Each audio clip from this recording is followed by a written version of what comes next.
കോഴിക്കോട് കൊയിലാണ്ടിയിൽ അച്ഛൻ മകനെ വെട്ടിപ്പരുക്കേൽപ്പിച്ചു. പന്തലായിനി സ്വദേശി ബാബുവാണ് മകൻ രാഹുലിനെ ആക്രമിച്ചത്. കൈക്ക് സാരമായി പരിക്കേറ്റ രാഹുലിനെ ആശുപത്രിയിൽ പ്രവേശിപ്പിച്ചിരിക്കുകയാണ്. അഭിജിത്ത് മുഴക്കുന്ന് ചേരുകയാണ് കോഴിക്കോട് നിന്ന്. അഭിജിത്ത്, എന്താണ് സംഭവിച്ചത്?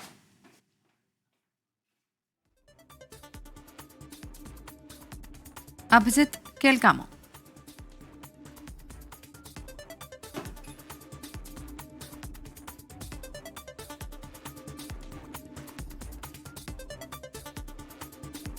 കോഴിക്കോട് കൊയിലാണ്ടിയിൽ അച്ഛൻ മകനെ വെട്ടിപ്പരുക്കേൽപ്പിച്ചു. പന്തലായിനി സ്വദേശി ബാബുവാണ് മകൻ രാഹുലിനെ ആക്രമിച്ചത്. കൈക്ക് സാരമായി പരുക്കേറ്റിട്ടുണ്ട് എന്നാണ് മനസ്സിലാക്കുന്നത്. രാഹുലിനെ ആശുപത്രിയിൽ പ്രവേശിപ്പിച്ചിട്ടുണ്ട്. അഭിജിത്ത് മുഴക്കുന്ന് ചേരും അല്പസമയത്തിനകം. കൂടുതൽ വിശദാംശങ്ങളുമായി അഭിജിത്ത്, എന്താണ് സംഭവിച്ചതെന്നാണ് മനസ്സിലാക്കുന്നത്? കൂടുതൽ വിവരങ്ങൾ ലഭ്യമാകുന്നുണ്ടോ? പ്രവിധ മദ്യപാനത്തെ തുടർന്നുണ്ടായ വാക്കേറ്റമാണ് ഇങ്ങനെ ഒരു ആക്രമണത്തിലേക്ക് നയിച്ചത് എന്നുള്ളതാണ് പ്രാഥമികമായി നമുക്ക് ലഭിക്കുന്ന വിവരം. പന്തലായനി സ്വദേശിയായ ബാബുവാണ് മകനായ രാഹുലിനെ വെട്ടിപ്പരിക്കേൽപ്പിച്ചിട്ടുള്ളത്. ഈ രാഹുലിന്റെ കൈക്ക് അല്പം ഗുരുതരമായി തന്നെ പരിക്ക് പറ്റിയിട്ടുണ്ട്. കൈയുടെ ഞരമ്പ് മുറിഞ്ഞുപോയി എന്നുള്ളതാണ് നിലവിൽ മനസ്സിലാക്കാൻ കഴിയുന്നത്.